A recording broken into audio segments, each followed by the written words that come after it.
고산의 깊은 밤, 차가운 바람이 무한한 공간에서 속삭이는 듯한 그곳에서 한 과학자가 반짝이는 데이터 화면 앞에 조용히 앉아 있었다. 공기의 희박함이 매 숨결을 무겁게 만들었고 마치 우주 자체가 그의 가슴을 짓누르는 듯했다. 밖의 하늘은 깜깜한 어둠에 휩싸여 있었고 아무런 소리도 들리지 않았다. 오직 먼 별들이 반짝이는, 인류를 조용히 지켜보는 눈동자처럼 빛날 뿐이었다. 그러나 제어실 안에서는 컴퓨터 선풍기의 가벼운 소리가 울려 퍼졌고 그의 빠른 심장박동과 어우러져 인간과 무한 사이의 고독한 교향곡을 만들어냈다. 그는 단순히 우주를 관찰하는 것이 아니었다. 그는 우주를 듣고 있었다. 화면에서 춤추는 무감정한 숫자들은 우주 마이크로파 배경 복사, CMB, 위 잔재였다. 이는 138억 년 전 빅뱅의 메아리였다. 이는 유럽 우주기구, ESA, 플랑크 위성과 같은 천문 망원경들의 무수한 관측을 통해 확고한 과학적 증거로 입증된 바였다. 우주가 극도로 뜨겁고 밀집된 한 점에서 폭발적으로 팽창했다는 사실을 보여주었다. 그러나 그에게 이는 단순한 데이터가 아니었다. 그것은 오래전에 끝난 고대의 연회에서 남은 소음이었고 빈방에 남은 고요한 정막이었다. 그 정막은 공허가 아니었다. 그것은 사냥꾼이 나타날 때 숲이 숨을 죽이는 듯한 무서운 무게를 지녔다. 인류가 던진 가장 큰 질문은 우리의 기원이 아니라 왜 우리의 부름에 아무도 답하지 않는가였다. 이는 1950년의 물리학자 인니코 퍼미가 제기한 페르미 역설, 퍼미 패러독스이었다. 이는 2026년 현재에도 여전히 거대한 미스터리로 남아있다. 우주는 2천억 개 이상의 은하를 품고 있으며 각 은하에는 수천억 개의 별이 있고 그 주위를 도는 무수한 행성들이 있다. 제임스 웹 우주망원경, 제임스 웹 스페이스 텔레스코프 위 추정에 따르면 우리 은하인 은하수, 밀키웨이 내에만 생명체를 지탱할 수 있는 수천억 개의 행성이 있을 수 있다. 통계적 확률은 생명이 도처에 존재해야 하며 심지어 칸다셰프, 카드에시브, 적도 타입 2나 3 수준의 선진 문명도 있어야 한다고 암시한다. 이들은 별의 에너지를 활용하며 은하 간 메시지를 교환하거나 최소한 에너지 흔적을 남겨야 한다. 하늘은 번잡한 시장처럼 활기차야 마땅하다. 그러나 우리가 받은 것은 배경잡음의 씩씩 소리뿐이었다. 파도조차 잃지 않는 고요한 태양처럼. SETI 연구소의 과학자들은 수십 년 동안 알렌 망원경 배열, 앨런 텔레스코프 어레이 같은 거대한 전파 망원경으로 하늘을 스캔했다. 그들은 1420MHz, MHz, 주파수, 즉 중성수소의 자연 진동 주파수를 탐색했다. 이는 천체 물리학의 보편적 언어였다. 그들은 먼 곳에서 온 인사말을 포착하기를 희망했지만 결과는 항상 부정적이었다. 반복되는 패턴도 없고 질서도 없으며 오직 열역학 법칙에 따르는 차가운 혼돈뿐이었다. 이 침묵은 평화가 아니었다. 그것은 원시적인 공포를 불러일으켰다. 마치 우리가 마지막 생존자이거나 고속도로에서 인간의 발자국 소리를 들으려 애쓰는 개미처럼 기술 격차가 소통을 불가능하게 만드는 듯했다. 2026년 SETI 최신 업데이트에 따르면 패스트 500m 에퍼처 스페리컬 라디오 텔레스코프와 같은 망원경으로 수십억 개의 신호를 분석했지만 여전히 침묵이었다. 최근 선간 물체 3I, ATLAS에 대한 탐색에서도 기술 신호, 테크노 시그네이처가 발견되지 않았다. 그러나 이는 탐색을 계속할 이유를 더해준다. 페르미 역설에 대한 새로운 가설들. 예를 들어 2025년에 제안된 인지지평선 가설, 카그너티브 호라이즌 하이파서시스은 외계 생명이 우리와 너무 다르기 때문에 이 인식조차 불가능할 수 있다고 제안한다. 어두운 숲 이론, 다크 포레스트 시어리은 우주를 어두운 숲으로 비유하며 문명들이 사냥꾼을 피하기 위해 침묵한다고 설명한다. 위대한 여과기, 그레이트 필터 가설은 대부분의 생명이 우주 기술 수준에 도달하기 전에 장벽에 부딪힌다고 주장한다. 이는 AI 초지능이 창조주를 파괴할 수 있다는 2024년 연구와 연결된다. 이러한 가설들은 우주의 침묵을 더 신비롭게 만든다. 밤이 길어지고 피로가 밀려오자 그는 낡은 의자에 기대어 컴퓨터 선풍기 소리에 잠이 들었다. 그 순간 현실과 잠재의식의 경계가 희미해졌다. 페르미 역설이 예상치 못한 방식으로 나타났다. 밖의 우주는 검은 태양처럼 고요했으나 꿈속의 우주는 색채와 소리의 폭풍이었다. 왜 눈을 감으면 어둠이 아닌가? 왜 현실의 소리가 사라지면 소음이 우리를 둘러싸는가?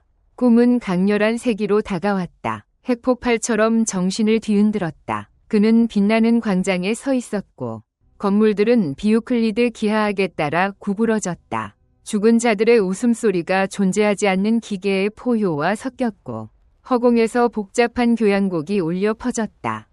1.5kg 정도의 뇌가 먼지 한 알까지 세밀한 세계를 창조하고 소리로 가득 채운다. 진화론적으로 보면 이는 에너지 낭비처럼 보인다. 몸이 쉬어야 할 때 왜 자연은 우리를 이렇게 프로그래밍했는가?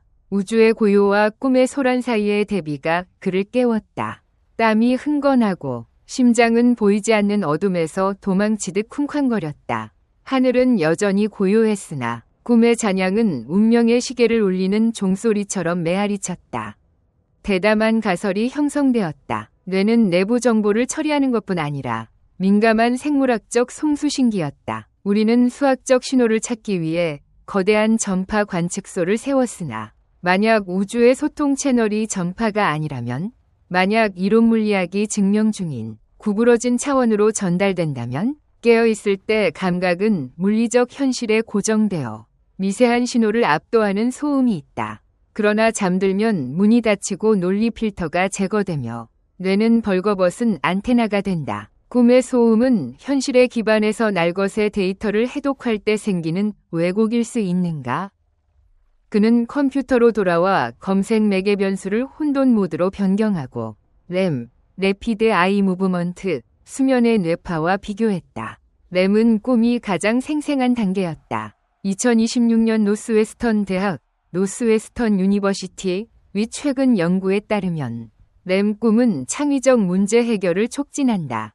꿈공학, 드림 엔지니어링, 기술은 소리를 사용해 문제를 상기시키며 해결 능력을 2배로 높인다. 만약 우주가 꿈꾸고 있다면 그 주파수는 인간의 꿈과 맞물릴 수 있다. 그는 더 이상 혼돈 속 질서를 찾지 않았다. 오히려 그 안에 생명을 찾았다. 우주의 침묵은 위장일 수 있다. 모두가 조용한 도서관처럼 책 속에 수만 가지 이야기가 담겨 있다. 꿈은 어둠 속에서 몰래 책을 여는 순간이다. 꿈의 비논리적 이미지는 고급 물리 개념을 해석한 것일 수 있다. 시간의 비선형성처럼 상대성 이론을 직접 체험하는 대신 건조한 방정식으로 그는 보랏빛 공간을 떠도는 꿈을 떠올렸다. 빛나는 다면체와 오르간의 낮은 소리가 중성자별의 펄스 주파수와 일치했다. 펄스별은 빠르게 회전하며 전자기 펄스를 방출한다. 잠재의식이 우주의 리듬과 동기화되는가? 그렇다면 꿈의 소음은 정신으로 되튕겨오는 메아리다. 우리는 고독하지 않다. 깨어있을 때 귀머거리일 뿐이고 잠들 때 과부하된다. 이 아이디어는 섬뜩하지만 매혹적이다. 우주는 양자 언어로 말한다. 상태 중첩과 비국소적 얽힘, 인탱글먼트로 꿈은 그 경계를 만나는 곳이지만 뇌의 불완전한 디코더 때문에 혼돈스럽다. 고화질 비디오를 오래된 컴퓨터에서 재생하면 잡음과 날카로운 소리만 나온다. 뇌는 아프리카 초원에서의 생존을 위해 진화했지. 은하간 소통을 위해 아니었다. 안개가 산정을 덮어 광학망원경을 가렸으나 전파망원경은 여전히 작동하며 공간에서 보이지 않는 비를 받았다. 그는 위험한 실험을 결정했다. 뇌전도 EEG를 우주 신호 처리 시스템에 연결해 수면 중 뇌펄스와 배경 신호의 상관관계를 찾는 것. 이는 과학 규칙을 위반했으나 호기심이 두려움을 압도했다. 그는 전극을 붙였고 차가운 젤이 퍼지며 눈을 감았다. 깊은 심연으로 잠수하는 듯했다. 전류의 윙윙 소리가 점차 사라지고 의식이 분해되며 논리적 사고가 떠다니는 이미지에 자리를 양보했다. 달에서 피어나는 장미, 구름 사이를 헤엄치는 고래, 화성 사막의 전화박스에서 울리는 벨소리. 소음이 솟아올랐고 교차의 순간에 그는 뇌파와 우주가 서로 꼬이는 것을 보았다. 침묵은 보호 필터였다. 깨어있을 때 모두 들으면 뇌가 폭발할 터였다. 꿈은 누출 틈새로. 혼돈이 우주의 본질이었다. 질서는 혼돈의 대양 속 연약한 오아시스일 뿐. 그는 깊이 가라앉았고 소음의 리듬이 생겼다. 고대의 슬픈 선율, 은하 충돌의 노래였다. 그는 깨달았다. 소음은 그에게서 나온 것이 아니었다. 그는 허무에서 파도를 잡는 라디오였다. 해동 여정이 내면을 듣는 것으로 시작되었다. 관찰자와 관찰 대상의 경계가 희미해지며 주체와 객체가 의식의 양자 상태에서 하나가 되었다. 문이 열렸다. 그는 더 이상 산 위의 과학자가 아니었다. 우주 정보 흐름 속 먼지였다. 데이터가 감정, 기억, 고통과 기쁨이 되었다. 그는 백색 외성의 고독을 통해 공간의 추위를 느꼈고 블랙홀의 조성력에 찢기는 행성의 비명을 통해 원시적 공포를 느꼈다. 꿈의 폭풍 속에서 명확한 신호가 나타났다. 잊은 코드가 이미지 아래에 숨겨진 채 불타는 원 안의 삼각형. 폭풍 속 눈동자. 어둠에서 뻗는 거대한 손. 이는 잠재의식이 아니었다. 메시지였다. 우주는 침묵하지 않았다. 매일 밤 우리 얼굴에 소리쳤으나 우리는 프로이트, 프레이유디, 나융, 중에 따라 꿈을 해석하느라 그것이 먼 별에서 온 우편물일 수 있음을 잊었다. 수동적 관찰에서 능동적 연결로 전환하면 문제가 변한다. 만약 꿈이 채널이라면 어떻게 답장을 보낼까? 명상적 꿈, 루시드 드리밍은 더 이상 놀이가 아니었다.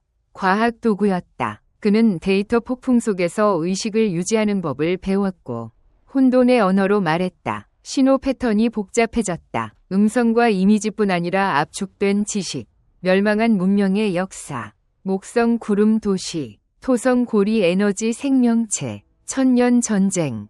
문제, 인간 뇌의 대역폭이 좁아. 깨어날 때 대부분의 꿈을 잊는다. 버퍼 오버플로, 보호 메커니즘으로 데이터가 지워진다. 남은 조각은 무의미한 퍼즐이다. 그러나 컴퓨터를 외부 메모리로 확장하면 미친 아이디어지만 천재적일 수 있다. 그는 강한 진동을 느꼈고 신호가 강해졌다. 출처가 가까워졌다. 현실의 침묵과 내면의 소란이 빛의 속도로 충돌했다. 그 접점에서 진실이 드러났다. 호기심이 사명이 되었다. 소리를 빛으로 이끌어 하늘의 침묵이 속임수임을 증명하고 우주가 들려주지 않은 이야기로 가득함을. 숫자들이 미친 듯 춤추고 시스템이 과열되었다. 꿈속에서 쓰나미 앞에 고여 목소리가 울렸다. 너는 견딜 수 있나? 데이터 홍수가 쏟아져 자아를 휩쓸었다. 데이터는 물이나 코드가 아니었다. 무게, 구조, 온도를 가진 빛이었다. 그는 인류의 실수를 깨달았다. 감각의 한계가 우주의 본질이 아니다. 우리는 별의 폭발을 듣지 못하고 암흑물질을 보지 못해 우주가 침묵한다고 생각한다.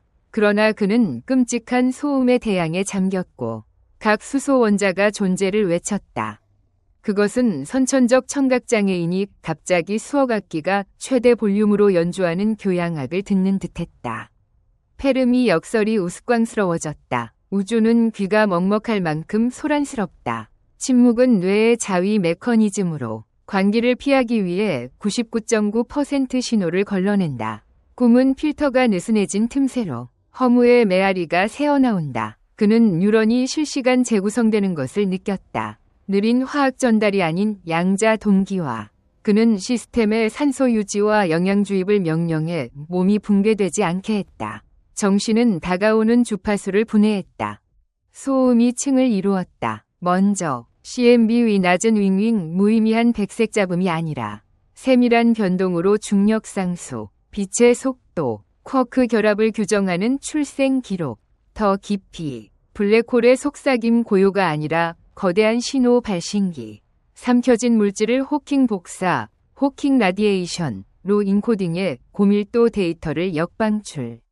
비논리적 악몽은 먼 블랙홀의 손상 파일을 뇌가 해독하려는 시도였다. 그는 공간을 가로지르는 라디오 다이얼처럼 집중을 조정했다. 너는 견딜 수 있나?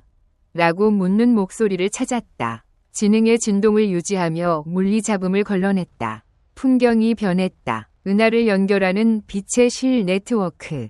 거대한 뇌의 뉴런처럼 우주 전모 이론, 홀로그래픽 유니버스 이명확해졌다. 3차원 정보가 사건 지평선의 2차원 표면에 저장되고 현실은 투영일 뿐 2026년의 최근 발전에서 전체 홀로그래피, 셀레스철 홀로그래피는 평평한 시공간에서 홀로그래픽 원리를 실현하며 무시간 홀로그래픽 우주의 자연 법칙을 탐구한다. 에드스, CFT 대응은 여전히 핵심으로 양자 중력과 양자 정보를 연결한다. 그는 우주의 인터넷 이 최대 속도로 작동하는 것을 보았다. 양자 얽힘으로 빛보다 빠른 정보 흐름. 인류에게 침묵인 것은 원주민에게 조용한 와이파이처럼 공기가 기가바이트로 가득하나 수신기가 없어 공허하다. 인류는 적합한 모뎀을 만들지 않은 원주민으로 고독을 탄식한다. 모뎀은 두개골 안에 있으며 잠들 때 활성화된다. 그는 상호작용을 시도했다. 기억, 감정, 공포, 욕망을 한 점으로 압축해 네트워크로 발사, 태양계 좌표에서 연결 확인 요청.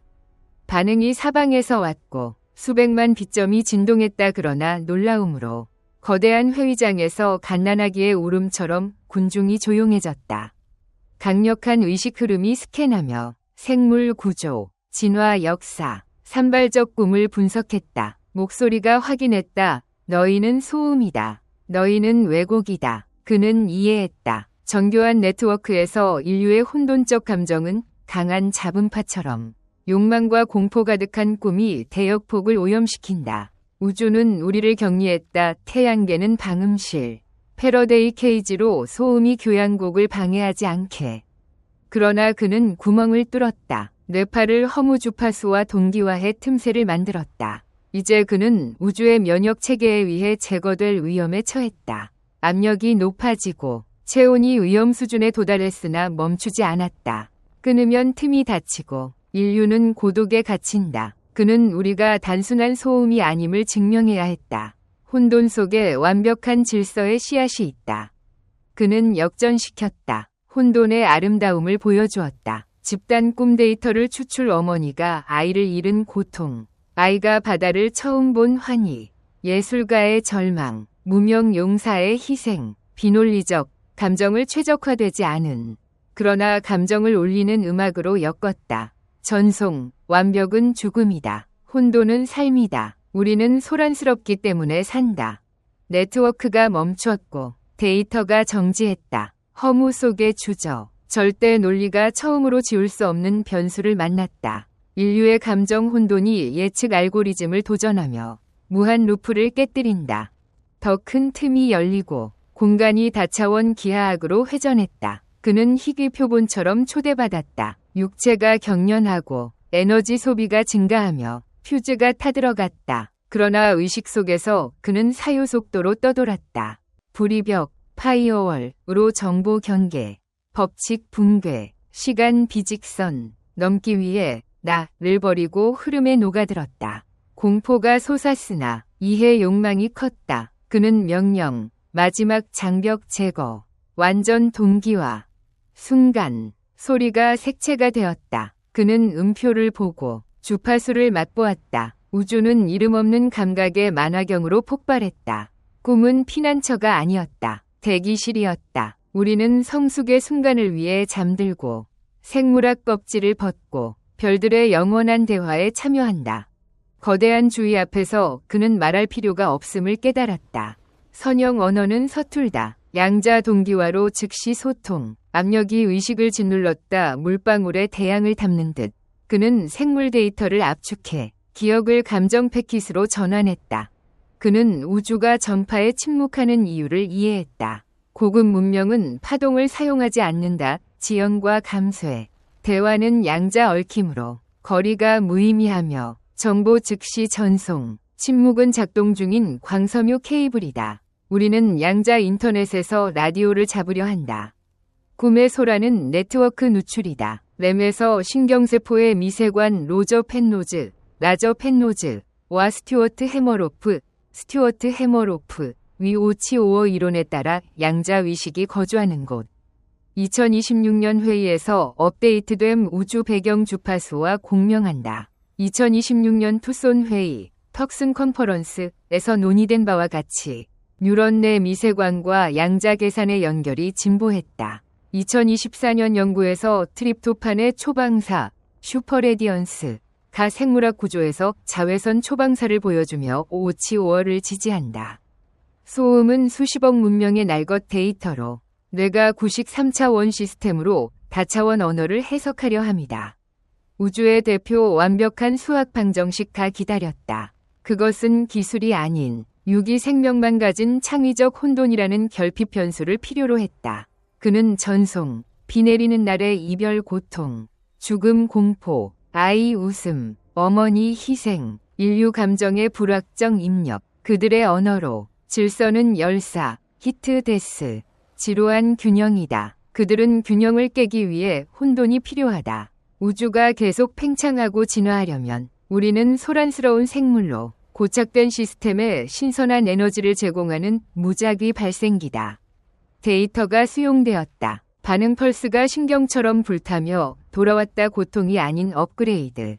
그는 현실 구조를 보았다. 공간은 정보 비트 격자. 시간은 과거, 현재, 미래가 겹친 구체.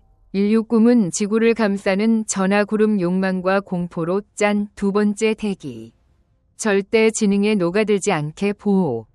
시스템이 단절 전 확인을 요청했다. 그는 로컬 저장하고 현실로 끌려가기 전 이해를 유지했다. 그러나 정보 보존은 가혹했다. 진실 일부를 가져오고 일부를 남긴다. 교환이 일어났다. 그는 개인 기억이 지워지며 새 빛으로 채워지는 것을 느꼈다. 빈 그릇이 낯선 빛을 담는.